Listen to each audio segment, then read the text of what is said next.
what you can do sometimes, you figure out the width of your road. If you're, most of these streets are only about 30 feet, aren't they? 30 feet.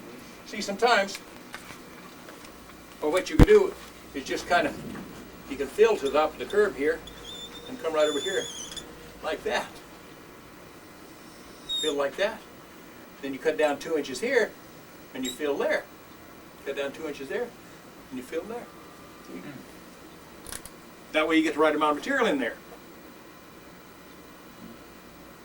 If the road's wider, it don't work that way.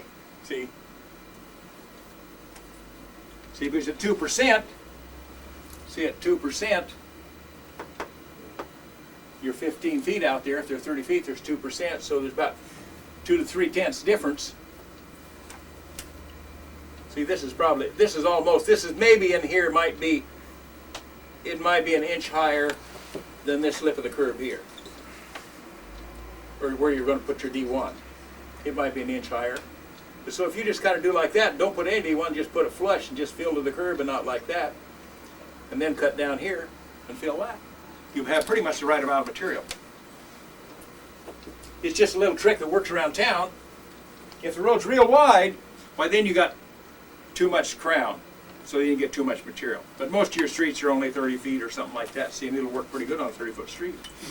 That way you get a pretty good idea of where to put your material in. Of course, I don't know if they figure a yield for you and how much, or you just make a guess at how much it takes, or they start hauling, you start filling. Is that the way they do it? Well, see, if you do it that way, see, if you do it that way, and just don't put hardly any D1 in the center of the road at all, just go down one side first. Go down one side of the road first, one side of your curb first, and put your material, fill it up to your curb, and bring it over almost to center, but you don't want no D1 there at all. Just hit the subgrade. Then do the other side the same way, and then you cut down your 2 inches, bring it to the middle. If you're a little short, bring in some. That's better than hauling it off.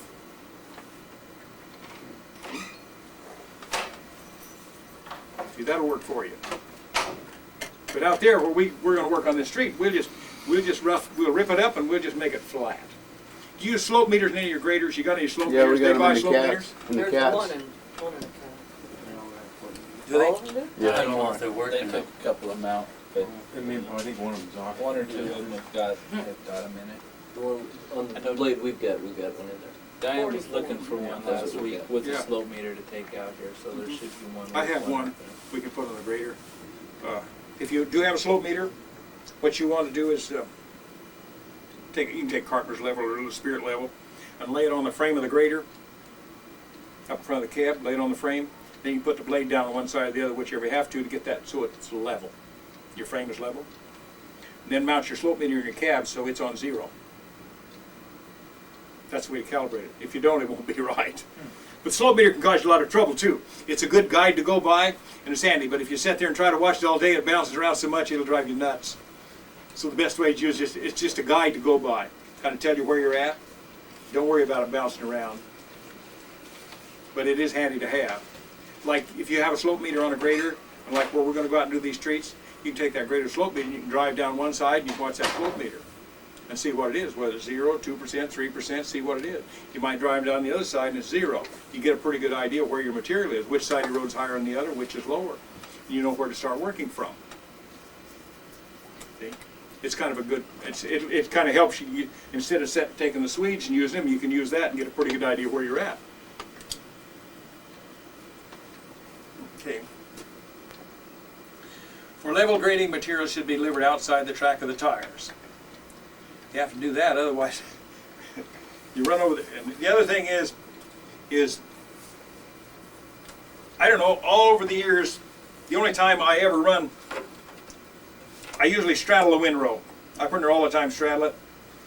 Sometimes maybe I get over here and run next to it this way. You think you can carry it further. But if you kind of straddle it each time, you got a better chance of correcting any errors you've made in the first pass as far as shape goes. For this reason, you make one pass, say, well, you start here with your toe, and say the heel of the blade is over here. Well, that's going to put your windrow there.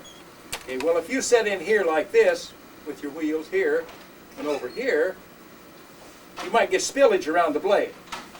But if you just sit and straddle that like this each time, and your toes running over here, you move that material clear over there. Well, if you've screwed up a little bit here, you'll pick it up from here, because actually what you're doing, say you've moved that material for 8 or 9 feet, well, you come over here, maybe you're only about 4 or 5 feet from here, so this other 5 feet you might correct as you go along. So you got a better chance. But if you move clear over here and try to pick up that windrow with your tires like that, figure, well, I can get across the road faster that way. Well, if you come like, if you've made that first pass, exaggeration, you've made that first pass like that, then you set in here and you make the other pass like that, that's the way you're going to go. But if your windrow's there and you set in here, you have a better chance of, then the only fault you got's right in there to correct. You might pick it up the next time. Something like that. So I advocate straddling the windrow all the time. Unless you're going to go over center line. If you're going to go over center line, like I said this morning, you might not straddle the windrow. You might have to sit beside the windrow and stick your blade out the side to push it over. You might have to do that, not straddle it. The other thing, if you've got narrow roads you're working on and narrow streets, a lot of times, some of these streets there's no room to get around. You know, you're blading in a road, there's no room for traffic. And if you make one pass on one shoulder over here, and then you make another pass over here, and then if you get over here, then if you get in the center of the road, there ain't room for cars or anything to get around. So you've got to just shift off to one side or the other. For example, I was working down Seward, coming out of Seward, a section of road one time years ago, and it was real narrow, and I could make a pass here, and then I could move the windrow only about 4 feet, and then I had to get over to the other side of the road. But if I got over here, there was no room for trucks or anything to get around me. And they had trucks hauling, terrible. Because you get in the middle of the road and you would just leave you'd leave room over here for cars and trucks, but there isn't very little room here. But I've had trucks come around me this side and trucks coming this side and the car coming straight at you. So it's dangerous. So sometimes you can't always straddle your windrow, but in essence, most of the time do. I find it's better. You have less, you keep the clean end of the blade there more. And the rear tires are. Yeah, and the rear tires are always running where you've been grading constantly. Yeah. Yeah. Besides repairing the washout, the first few phases will turn and work material to help drying and aid compacting. On the next return pass, the heel of the blade delivers loose material to a common windrow in the center of the road. Preliminary road rough grading shows that the basic road bed is intact and no borrowed materials or special compacting will be required. A light pass is made down the center. That's another method some people use, is when they maintain these roads, is it'll work. I don't use it, but it will work.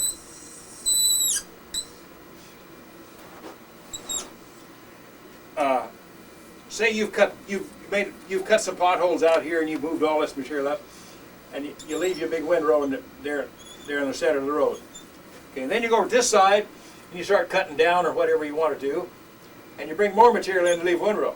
Can you Okay. square blade it? Then you take straight blade, see, and you go right down the middle. And you're uniforming also as you do that. Yeah. You can go right down the middle of that That's how I've and done straight a lot. blade it back and forth. And then what you can do is then you can set on where you figure center is and start going back this way and lose this material out, and go that way and lose that material out. I've done it like that a lot. It'll work like that. It's a fast way, but what you end up with is you're going to have rocks over here and you're going to have rocks over here. Yep, that's true. That's exactly what you'll end up with. You just rolling out the rocks. Yeah, that's what, right. So there's other ways but that's a method that they use. Also, I kind of like it because then you get it's pretty quick, and then you get a pretty amount of even spreaded material. as right, go you've down. uniformed your material. It's as you're going down, you're laying about an equal amount on each side, and then Yeah, then you can take it. Yeah, if everything's pulled uniformly in, right. then you pretty well got a profile. Pull your ditches first, and then Sure, clean it all up. Yeah, and uniform your material that way too. Yeah. Another way sometimes I've done this too is instead of starting on the shoulder, like I said this morning, start over here in the center and cut it out, and then leave your windrow over here. Then I try to run over a little bit, and then go over here again, and cut, and maybe go over here, and if you want to, you can go either way. If you go over here, you can cut down here and bring this material up here, like that. Then you can then let traffic run over that a while. Then you can come back here and pick this up, and you can take this loss and lose it out, and blend what rocks you got left with that windrow, take that windrow and take it off down here and get rid of it. See? That way traffic kind of helps roll it. So you work one side at a time, rather than both sides. You might do that one time too. Let's see. Another way, I don't know if you have a tendency to, if you pull a ditch,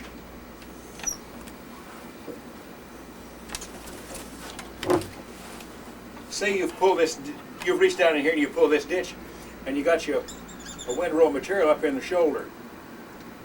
Well, if you set the grader in here like so,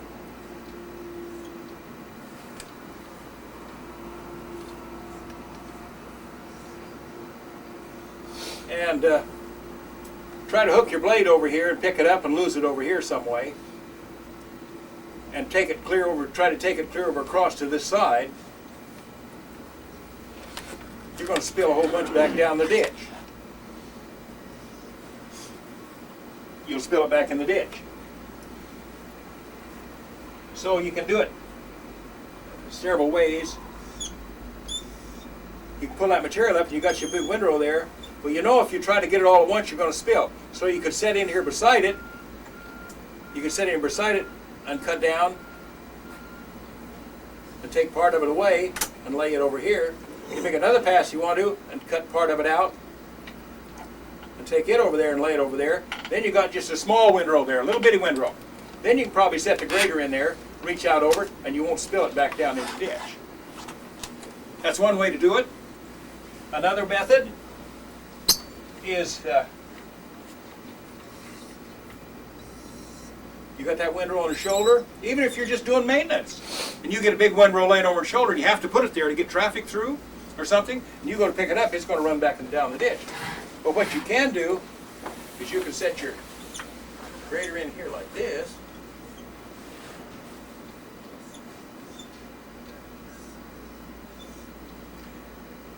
And take and run your moldboard out here like this, in here like this, in there. You're going to lose that windrow right in there, see? You can knock a pin loose, kick it out in there. Now, usually your road bed is pretty hard and compacted here. It's usually real hard and compacted. So what I think, even and I think a lot of people you'll have trouble, is you set in like that, and what do you want to control? You want to control the toe. You want to control the toe. All the time you'll want to control the toe. Well, no, you don't want to do that. That's not right. You control the heel. Get this heel down here and get it set where it's on hard grade. You can feel where it's at, and you leave it there. And don't mess with your toe, because when you mess with the toe, you have a tendency to cut too deep all the time. I do. I think everybody else does. So that's one case where you can control the heel of the blade. It's in under you, can't see it, but you can feel where it's at because it's hard grade, it's hard ground. Because most of these roads are hard. So you can tell where it's at, and once you get it set, it'll pretty much take care of itself. You just drive through. And what it'll do, then you can pull that material in. Then when you make your next move, you can set. Then, that's right, when you make the next pass, that's what it's coming to. When you make the next pass, what you can do is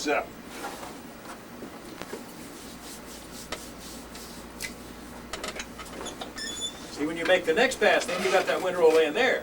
Okay, then you run your grader here, like this again, and you got your blade out here, and you're picking that windrow up and you're laying it out over here. See? Like that. So if you've cut that a little deeper, a little higher or something, you can correct it. Feel it. On the next pass, see? You can correct it. And that's a faster way to do it than taking a piece at a time. But you can do it that way.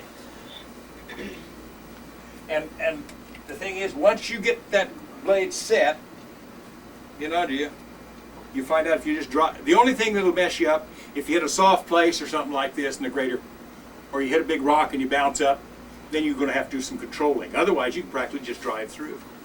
I worked with a guy one time, big tall fellow, Jack Reeve. He's retired now and he's gone, and he taught me something. I'd see him drive that grader, and he'd get it all set on a windrow, and he'd just kind of sit there and hang on the steering wheel, drive down the road and smile. He never touched the controls, hardly ever. The guy was fantastic, you know, and he done a nice job.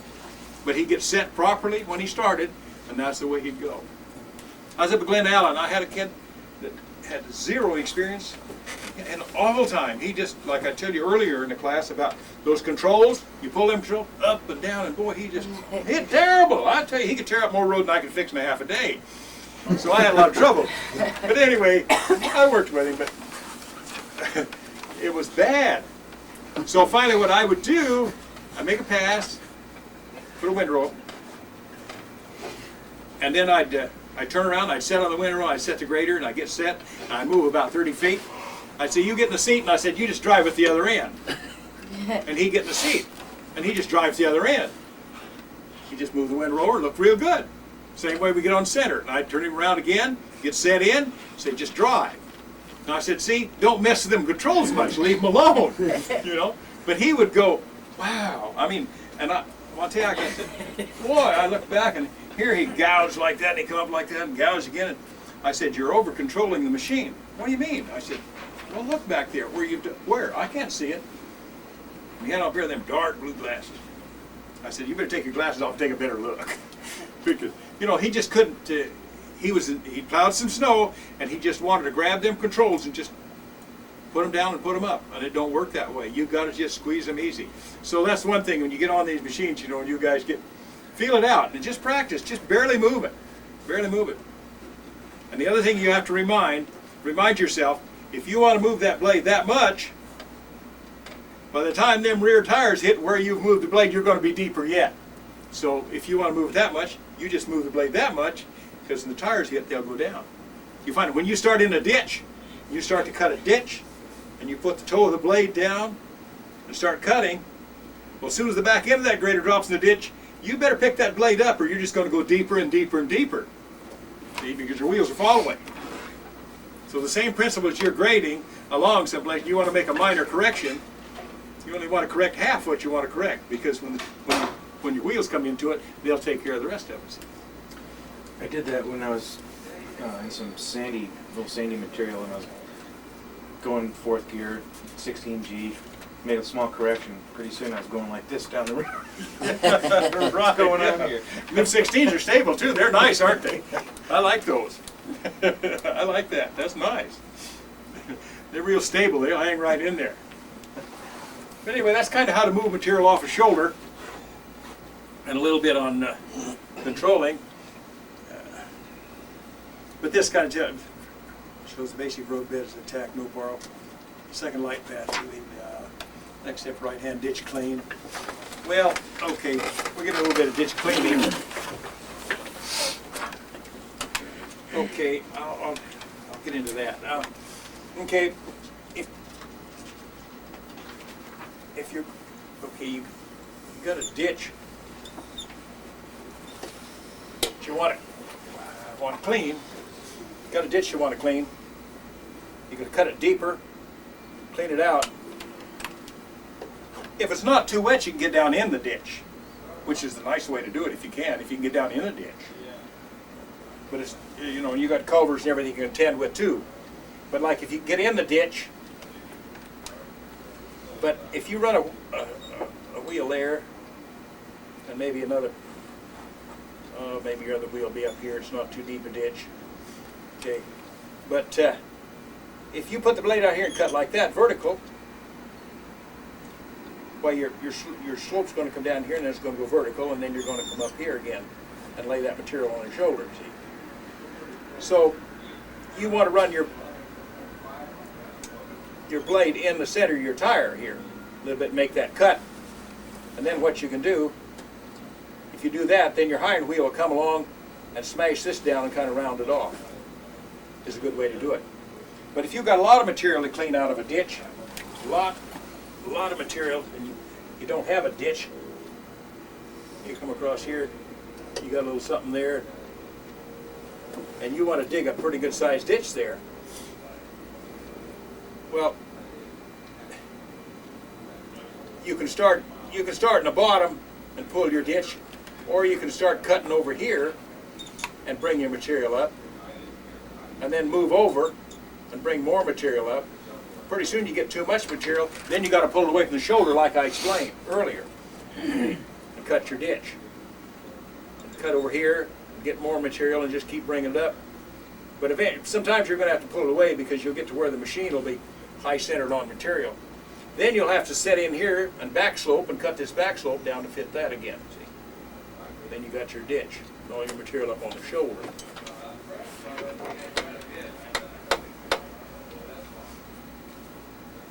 And to set this, now some back slopes you can get right up and right. Like I said, some you can ride on, some you can't. But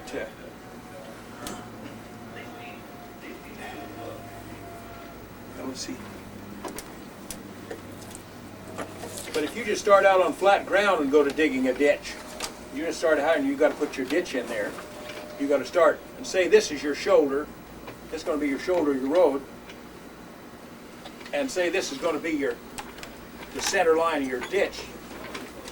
Center line of ditch is here. And say they want a 2-foot ditch. You've got a lot of material to get out of there. Well, if you start right over here first, I wouldn't do that. I'd start digging here first, and I'd cut down here and take that material out there, and I'd keep working my way into the ditch and taking material out. Then you're going to have to take that material away and pile it up over here, or you get bound up. And just keep working your way over, gradually, like that. Take more material away until you get clear over here. What you don't want to do, the principle, I guess, what I say, is you don't want to start over here and start cutting down and moving this material over the top of material that's here that has to be moved. It's the same principle with a bulldozer, and you got a hill like this, and you start to doze it off over into here, and you want to doze it off over here, okay? You don't want to start back here with your, and you want to level it out. You don't want to start back here with your dozer and take it over the top of there. You want to start here and take it down and take it out. Come back here and cut it down and take it out. Cut it down here and take it out. Like that. See, so I guess what I'm trying to get across is work your way into the ditch. Don't go at the ditch and try to work, don't go clear over and try to move all that material over the top of what's already that you got to move later. Is what you want to do. And if you have to move a lot of material with a grader, a lot of heavy material sometime, and cut down a road or something, windrow it up and get rid of it, and you got a lot of material you want to get rid of, and say you got to cut this down, they want to take this road and cut it down a foot. Why? And they want to put it all over here, piled up over there. Okay, don't come over here and cut down and take it over the top of this. Start here and make your first cut and take your material and pile it up, and then move over here, make another cut, and keep working your way over. Keep working your way over to here. Don't come over here first and try to move all your material over there. Start here and cut this down to grade, then keep moving over and taking it to grade. See, so you don't work, so you don't want to, you don't want to, so all this has to be cut out, say. All this material has to be cut out. Well, and you got to take it over here. Well, it's best to start here and take this to grade first. And say, take it over there first and get it out of the way. And then just keep working your way over. This way. Don't start over here and take this to grade. Take it down there like that. Because you're taking this material and you're taking it over the top of all this material's got to be moved. Get the idea? See, so you don't have to, that's something you don't want to do. It just works a lot faster and a lot easier. Otherwise, what I say is you get muck bound. You get too much material and you can't handle it. You get a great big windrow. They show you in a video where you articulate the grader to move it. Well, you can do it that way too, move it. But also you get a big windrow to move. Get a great big windrow you want to move. Okay. When you don't want to straddle it because you just fight it. So what you do is just set your grater in the side of it here like this.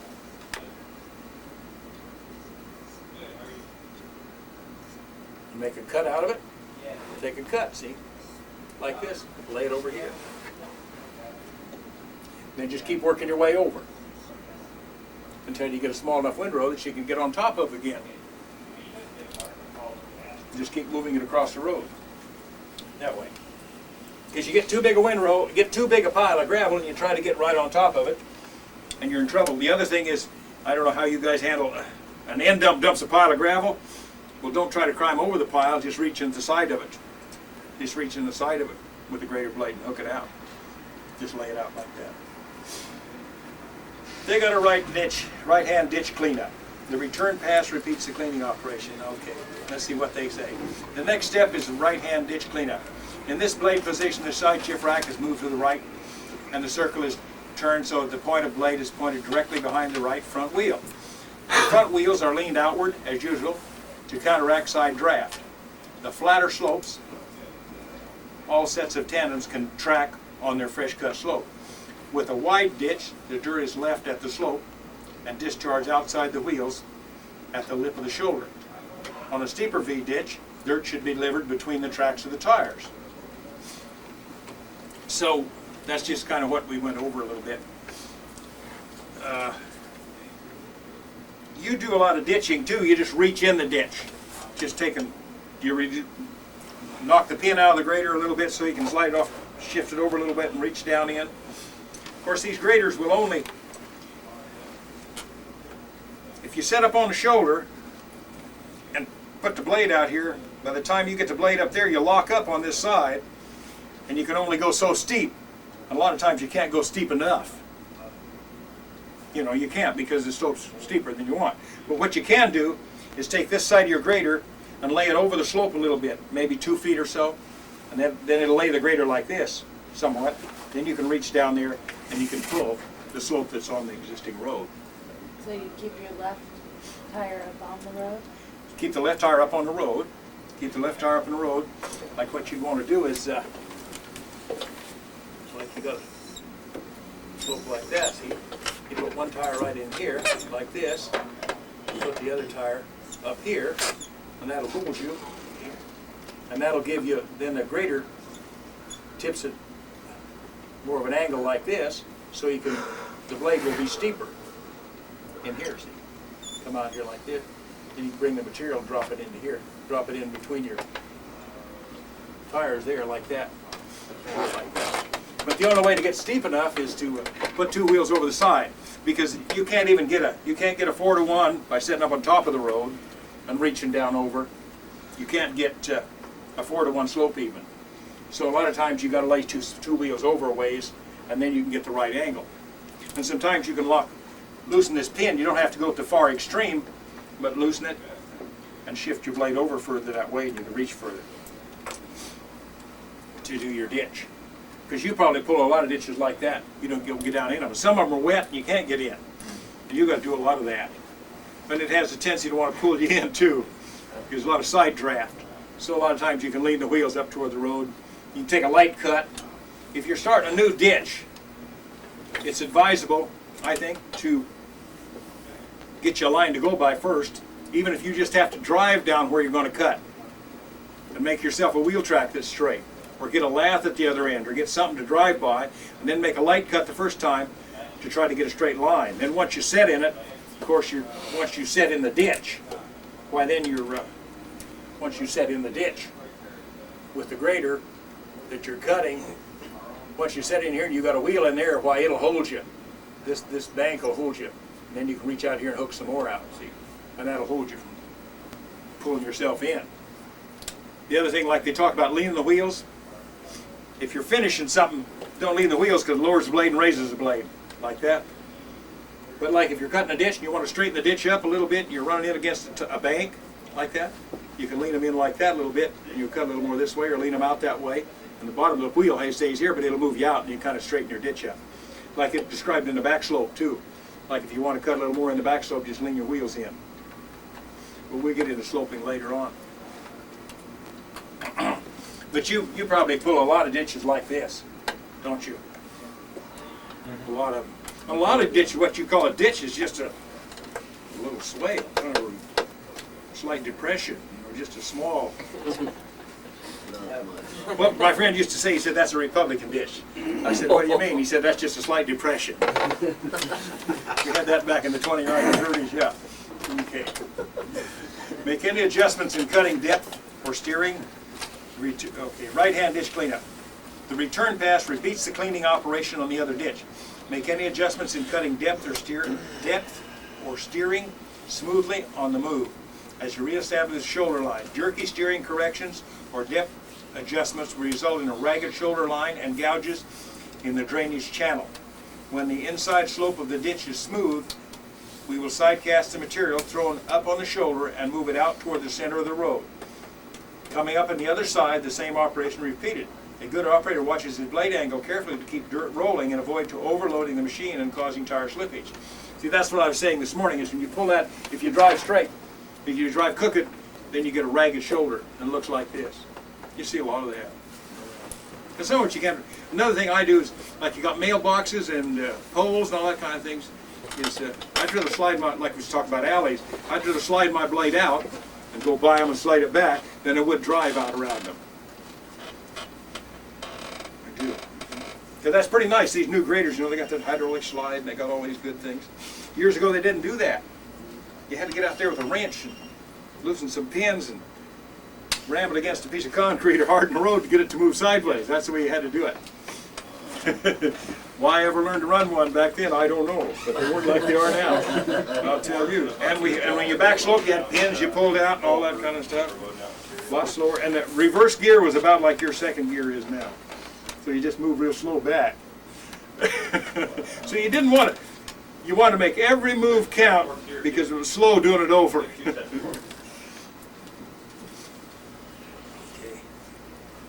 Avoiding overload of the machine causing tire slippage. That's another thing is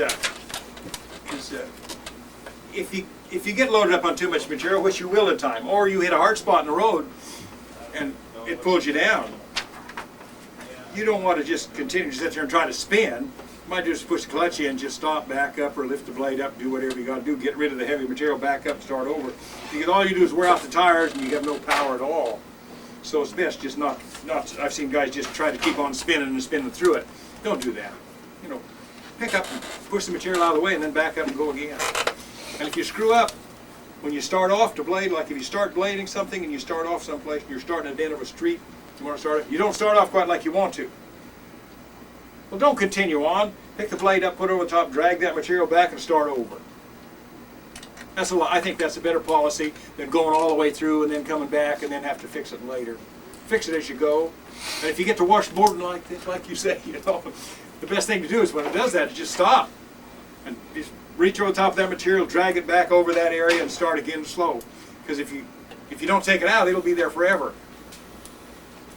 But you get in a habit of just keep on rolling.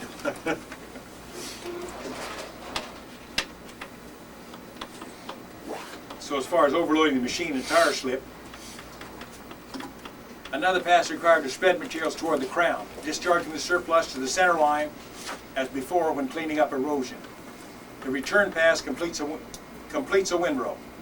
These easy spreading passes can be made at higher speeds. Finally, the spreading pass moves the dirt toward the center to form a slightly elevated crown. Move the blade to the right hand. Move the blade to the right hand, back sloping position. The side shift rack is again offset right. The circle is rotated so that the heel of the blade is directly in front of the rear wheel. The wheel should track at the base of the inslope. We were able to reshape this one-to-one slope with about 5 foot maximum reach without pulling any pins in the lift linkage. On the return pass, the shavings in the back slope, well, that's kind of hard to explain. It's best to show it to you. By the spreading pass, okay. That's for an old type grader. Another common application is to lay out to construct a ditch in a flat ground. Make the first pass, guys. Okay. I'm gonna skip this here. Surplus, I suppose the next job called doing the steep slopes, because we get into slopes this afternoon. Okay, steep slopes, okay, azimuth angles. The graders comes away. No, we're not gonna do that. Passes, sport grading. That gets into the third pass and the second pass. Well,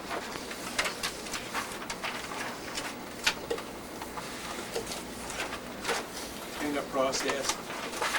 You get the windroad material, the crown. We pretty much covered a lot of that. Pass until desired grade is reached for the road, the ditch, the back slope.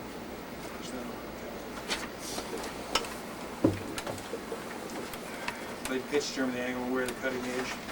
Talking about the wear of the cutting edge. You probably all, when you're out here maintaining them roads, you probably all end up, or maybe you do, with a crown, with the center of the blade ground out. Some of that is caused from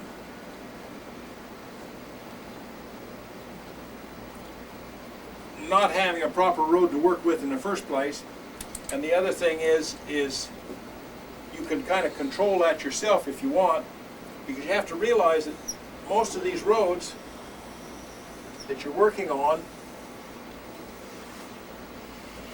the hardest surface of the road is from here probably to here. The shoulder's probably not near as compacted. You can always cut that and get material to work with, and that's why they keep getting steeper and steeper and steeper. Like a lot of times, so if you've got a windrow here, like we talk about pulling that windrow back, if when you pull it back, if you put pressure down on this side of the blade and rub hard on this surface, you'll wear off that end of the blade. You got the blade set in there like that, and you put pressure down here, you're going to wear this end of the blade off here, because it's rubbing where it's hard. This over here is where it's soft. It's not. And I think where you get, so if you got quarter crown in the road,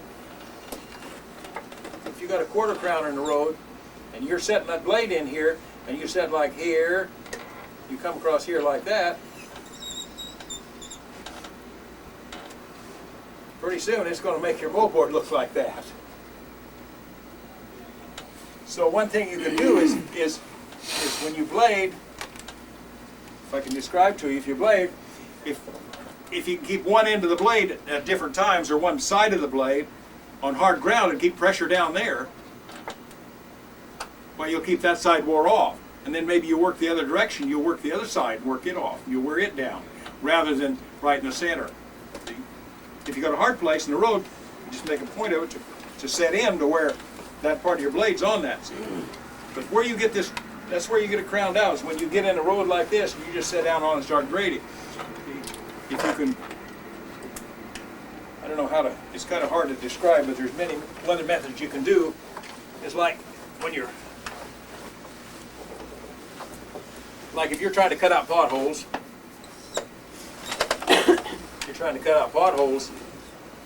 if you'll set in like here with your blade and you're cutting potholes out, and most of the pressure is on this side, while you're not wearing this side off. Then you turn around and come back the other way. If you do it on the other side of the road, however, use this end of the blade over here someplace or someplace else where it's hard, and keep the pressure down on it, while then you get your blade to work. The center seems to always wear no problem wearing the center out. But I guess what I'm trying to say is if you keep your blade down on whichever end you want to wear off, keep it down on a hard surface and keep pressure on it. Sometimes you get some good pavement, you can put it down on the pavement and run. You've probably done that, make sparks fly. Yeah, you can do that, yeah. But you keep that in mind. See, when you're grading a road and it's a hard road, why, you know, if you just set in and go someplace and you got a good parabolic road, it's going to round that moldboard right out. But if you can reach over maybe and take part of that and use only half, use only pressure on part of your blade, on half the blade, and then turn around and use the other way, use pressure on the other half, why then you don't round it out. See, it'll kind of give you an idea how to do it. You work on the experiment with it. Of course, it's nice to just shut her down. I gotta have new cutting edges. Big coffee break. Collate. What? Need a new grader? Bad winter memories. Bring me a new game, Randy. Okay. The pitch has changed, the angle of wear changes. Changing the pitch means less cutting edge material available. So anyway, that's one way you can do to keep your cutting edge uniform, is by seeking out where it's hard and a hard section on the road, and that's the side you want to cut down. If you see it start wearing in the center, next time you go to cut, maybe set down in the quarter someplace. Or you don't want to cut this. Usually your centers are plenty on your roads. Usually your center, maybe your center's too high, maybe it's not. If the center's low, why, you could set in here and not put much pressure down and do most of your cutting here on this way. See? And work with this end of the blade, see, so it don't wear off that way. Then the shoulder, do the other way. That way you can kind of keep your blade so it's uniformly worn underneath and straight across. Contractors, they put a string line on it, take a cutting torch and cut it. Now, I heard an old guy tell me one time, find me some sand and I'll straighten the cutting edges out. Do what, Will? Sand. Sand? I don't know. I don't know. But the best thing to do is get out some good pavement.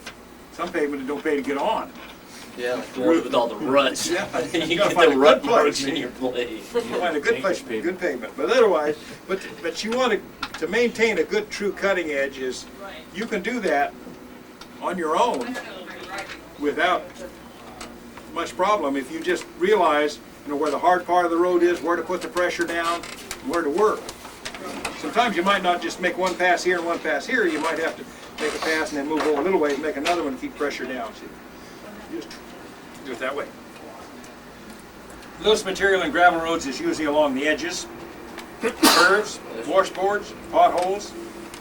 To solve this, get to the bottom. Scarf or dig out. Well, like I said earlier, if you got a pothole 4 inches deep and you go digging 4 inches, you're going to have a mountain of material. So about the only thing you can do is if you just start on the shoulder and you get some loose material and it's dry and it's rocky, you just fill that pothole up with rocks and loose material and it just pops right out again.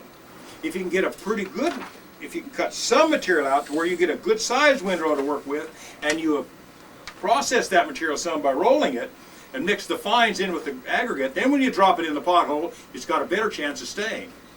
But you need a rubber tire roller with you. You gotta have some kind. A steel wheel roller isn't any good because it just blends over. It's a rubber tire. You use rubber tire roller quite a bit, do you? We have not a whole lot. Not a whole lot. Not on the wrap jobs they do, don't they? No, well, some, but not as much as, oh, yeah, rubber tire with steel in the steel drum in the front, yeah. What about running like those, all the rubber tire rollers we've got, what do they call it? Pneumatic tire Yeah, roller? pneumatic stack. Yeah, that's the kind to have. Yeah. That's what to use. Yeah, that's that's the what you're best. talking about. Yeah, Yeah. yeah. The state has them, see, that they put them on the 14s. I think they got some on the 160s too, but they fit right in these ripper pockets, and they got two rows of tires back there. They're offset and they're real heavy. Right. They're solid. They're not full of air. They're solid tires, and they're offset like this. And then they can hydraulically they shift that thing sideways. I think they shift it a good 2 feet or 3 feet sideways, so they can shift it one way or the other. It's heavy. It's kind of heavy in the back of the grader, but you don't notice it. You got to be careful when you use it because it'll only lift up so high. So if you back out over a ditch, it'll lift you right off the ground. Then you just sit there and spin. So you have to be kind of careful with it. We've got a couple that they use on chip seal. They're probably Yeah. whatever. But they're handy. They use them on Dalton Highway, and they're using them in the Fairbanks area some. On some See of them the on streets. Denali Highway. Yeah. You see them, yeah, they're nice. They're Like a you good say, unit. you're not bridging the holes. You've actually got pressure. You got pressure, all and what over. you do with those is, most of these graders got radial tires. You just put enough pressure down to where you take a little pressure off the tires and run. Then I seen one up the Dalton Highway. They had a gauge inside that could tell you how much pressure was there. They could control it.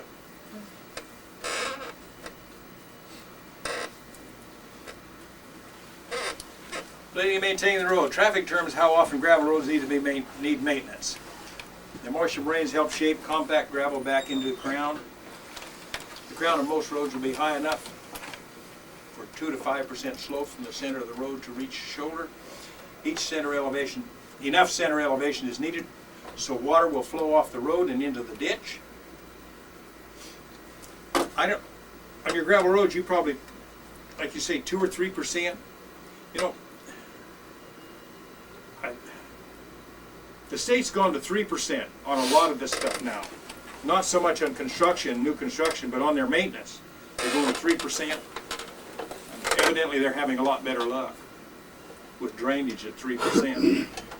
So, 2%'s all right, but 3% will give you a little The better. thing is, in a lot of these residential areas and all that, where we get into where you have a ditch, and then if you get any higher than 3 or Get a lot of 4, complaints 5 or from people back on 6%, the drive. You're real. they come out with like a motorhome with a trailer hitch or something on it, and They get in They drag. get in and drag. So you tear got holes to in. continue. You got to stay at about a 2%. Well, 3. 3. Yeah, I think Vince did some 4 to 6 or something around town. And That'd be a little dangerous. Yeah, they tore holes in it. Oh, So yeah. you got away You from can't that. hardly plow either. Yeah, Yeah. I think we stayed pretty close to around 3%. We're right in there. As you run the grader more and get a feel for how it feels setting in the grader at a 2% or 3%, it's a lot easier for you to maintain that as you work.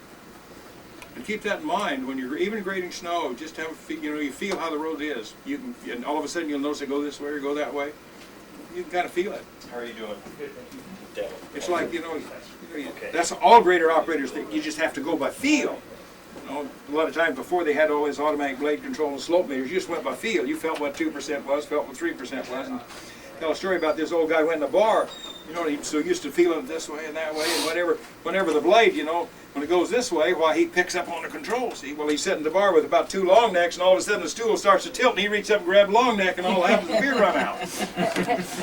But the stool didn't level up anyway. It just got worse. It just got worse.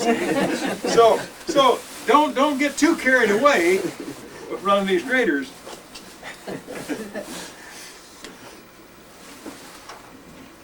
Okay, but that's where most of your, like I say, loose material is along the shoulder. Fill the potholes and washboard areas with water and gravel.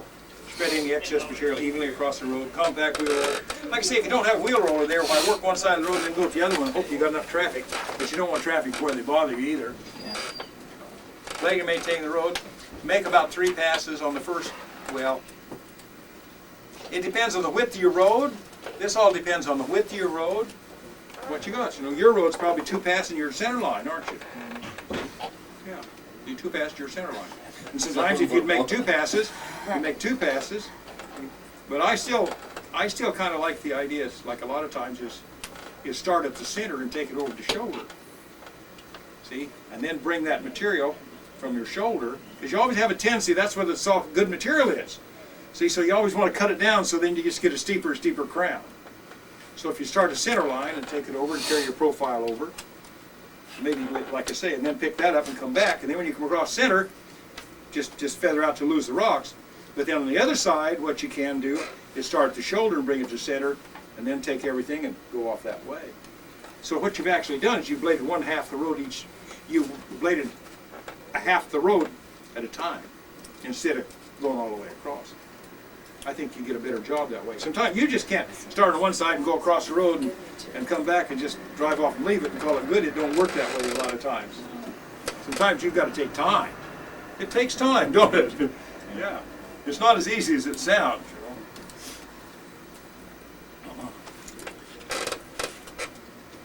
Articulate the motor grade, improve visibility.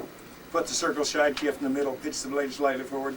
And they got these new graders that articulate. Caterpillar shows all their videos articulating and twisting around. They're real proud of it, and I think everybody else is proud of it. But you don't have to articulate.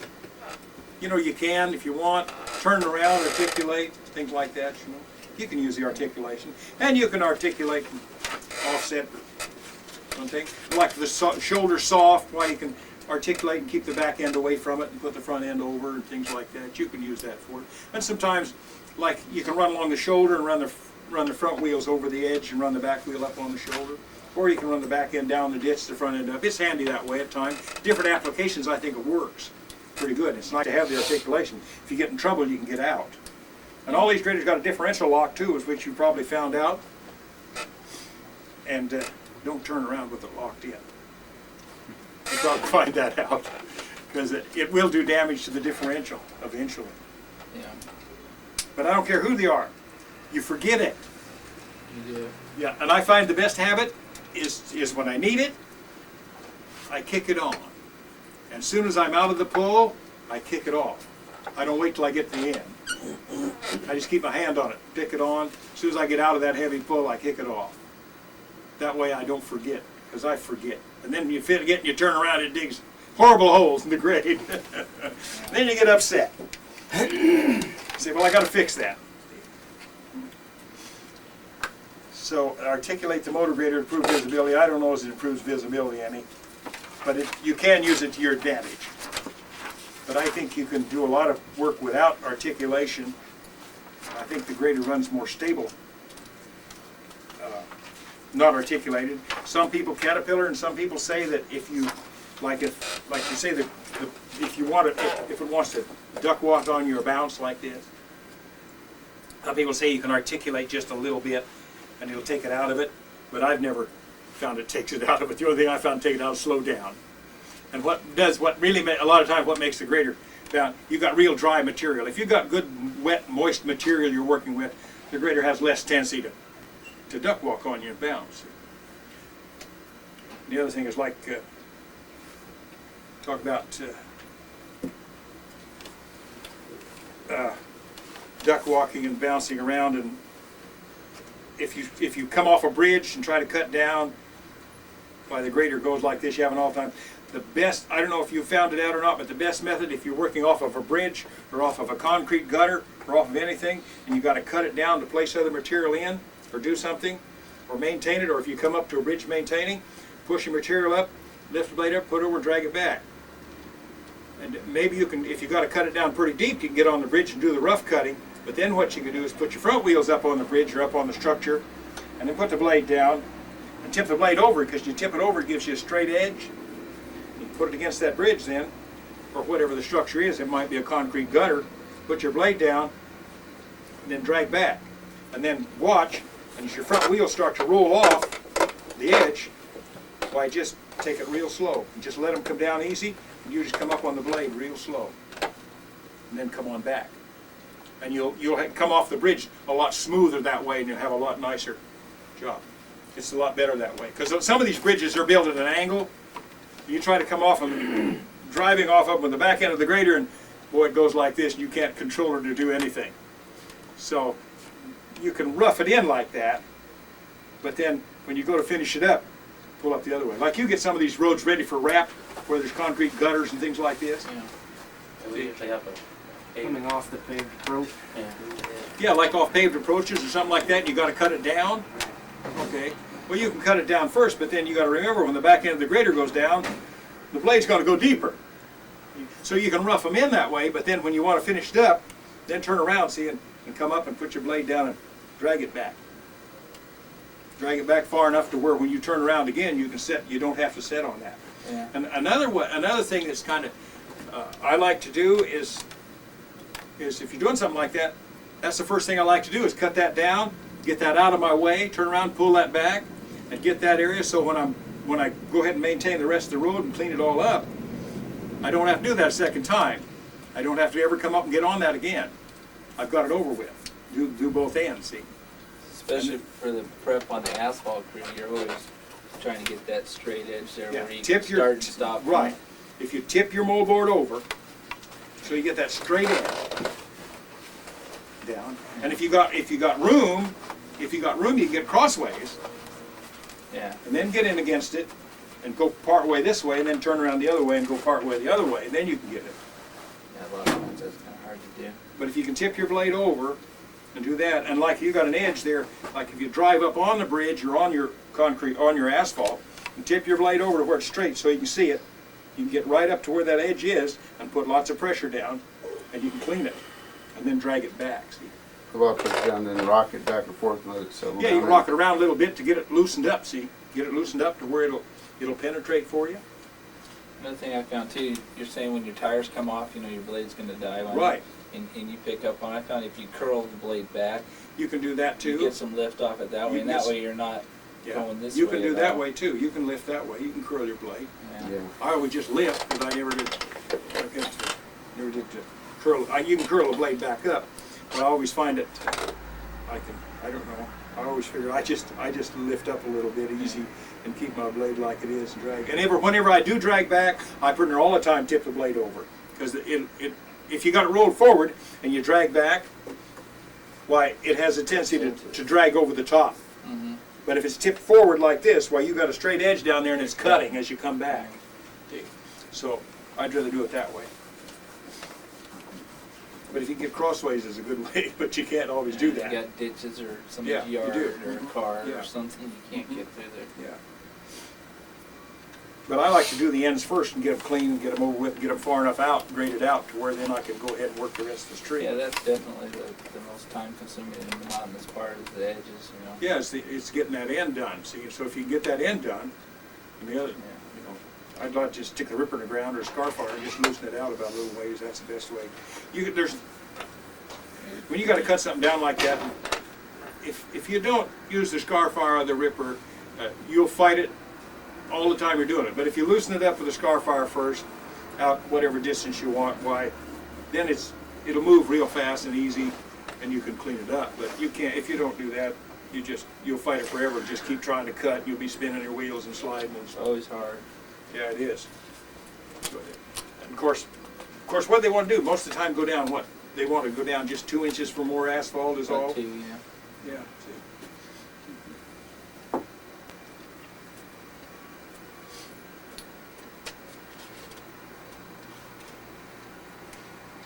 To carry loads to fill holes to compact the road surface.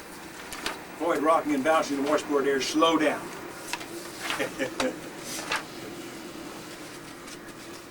Controls the balance by changing the distance between the blade and the front wheels. Smooths the grade. I don't know if that really works. For last passes, rotate the blade always 90 degrees to the frame. Feather the material to the low side of the road. Watch for daylight and tailings under the blade to know how much material you're carrying. That's it. You come over to the shoulder of the road and you're finishing out maintaining a road. That's a good point there. Is you got that little bitty windrow and you want to get rid of it. The straighter you can carry your blade with that little windrow, the better it works out for you. If you try to angle it with a little windrow, it don't work out near as good. So if you just kind of carry the straight blade, then you lose more of that material and it kind of drags along and a few rocks will fall off. It don't always work that way. For last pass, rotate the blade 90 degrees of the frame, feather the material to the low side of the road, watch for daylight and tailings under the blade to know how much material you are carrying. The shoulder has a tendency to grow higher than the edge of the road. I don't know, I don't think your roads do that, do they? Your roads have a tendency to the center grow higher than the shoulder, doesn't it, on a lot of them? Yeah, I don't know. 'Cause I see some of them got a pretty high crown in them. Yeah. Where, like the Nally Highway, they get beat out. And like on these supers, on the super, everybody goes around the super and kicks all that material up, and pretty soon your super's got a big pile of material in the middle. So then what you have to do is you either take it back down to the low side or take it to the high side. You know, our shoulders seem to have a tendency to break off. We're always being told to put. They see breaking patch- off, and patch that makes on your the crown shoulders. higher all the time, doesn't it? Yeah. Yeah. So actually, what you should do is cut some center out and take it to the shoulders all the time. Yeah.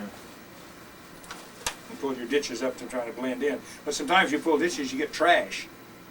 You get up a lot of trash and you get grass. Yeah. You end up with your Vegetation. shoulders getting higher because nobody wants to get out in the grass. Nobody wants to get out in the grass, and you get all this trash up there, and then there's no way to get rid of it because it doesn't separate very well. I seen a video showed how to do it. It should, dig a ditch out there and then knock all the sod out of it, blade the sod in the ditch, blade the gravel over the top of it. It all sounds good and it looks good, but it don't work that way unless you got a certain kind of grass, because it don't all work that way. It doesn't work that easy. But I know you get a lot of sod, and then they don't want it up in the road. So what do you do with it? Haul it off. You just have to haul it off, or if you can, or if you got a ditch on one side and you got a field on the other side, you can always kick it off the other way and get rid of it. You can do it that way. do it that way. But it's pretty hard to get rid of that stuff. You just can't blade it out and it'll ball up and drag with you, and constantly give you troubles. Sorting out rocks. We never did. Of course, this. When you get a lot of rock. Have you ever practiced? Like you get a good-sized windrow on the road. There's a lot of big rocks in. You want to get rid of them, and then you want to clean the road up with what you got left. Have you ever figured out a way to do that yet? Any of you? How to go about that? Pretty much just spread it, just kind of high blade it and spread it out and try to separate the rock from the smaller stuff. Yeah. Yeah. There's. Oh, time out. Okay. Okay. That suits me.